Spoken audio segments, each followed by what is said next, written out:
फरार असताना गंभीर गुन्ह्यात हवे असलेले परमवीर सिंग महाराष्ट्रात परतले आणि रुबाबात लाल दिव्याच्या गाडीतून फिरू लागले।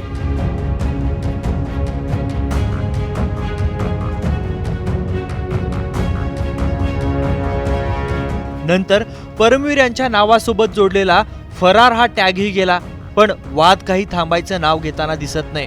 वादानंतरच परमवीर यांनी आपली लाल दिव्याची गाडी सोडून दिली आहे। नेमका प्रकार काय तेच आपण या व्हिडिओमध्ये बघणार आहोत।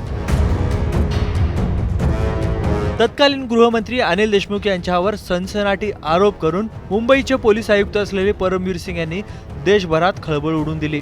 नंतर परमवीर होमगार्ड विभागाचे महासंचालक झाले, पण आरोप करणारे परमवीरच फरार झाले। आरोपांची चौकशी करण्यासाठी राज्य सरकारनं न्यायमूर्ती चांदीवाल आयोग नेमला।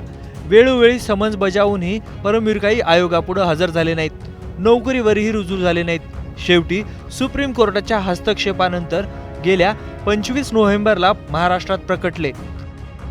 विमानातून उतरून थेट लाल दिव्याच्या गाडीतच बसले। सुप्रीम कोर्टात अटकेपासून संरक्षण मिळालेले परमवीर मग चौकशांसाठी ठिकठिकाणी जाऊ लागले, कोर्टाच्या फेऱ्या मारू लागले। मग कोर्टातूनच परमवीर यांच्या नावासोबतचा फरार हा टॅगही डिलीट झाला। पण या सगळ्या काळात ते कामावर मात्र रुजू झाले नाहीत। कामावर नसले तरी त्यांचा मुंबईवर सुरू असलेला प्रवास रुबाब हा एखाद्या सरकारी दौऱ्यातल्या अधिकाऱ्यासारखा असायचा। परमवीर यांच्या याच रुबाबावर थेट गृहमंत्र्यांनीच आक्षेप घेतला। दिलीप वळसे पाटील यांनी पत्रकारांशी बोलताना सांगितलं की परमवीर सिंगांनी आपला पदभार स्वीकारलेला नाही। ज्या प्रकारे ते गाडीचा वापर करत आहेत ते चुकीचं आहे। त्यांच्यावर गंभीर आरोप आहेत, तरी देखील ते गाडी वापरत आहेत। त्यांनी सरकारी यंत्रणांचा वापर करायला नको असं सांगत गृहमंत्र्यांनी चौकशीचे आदेश दिलेत।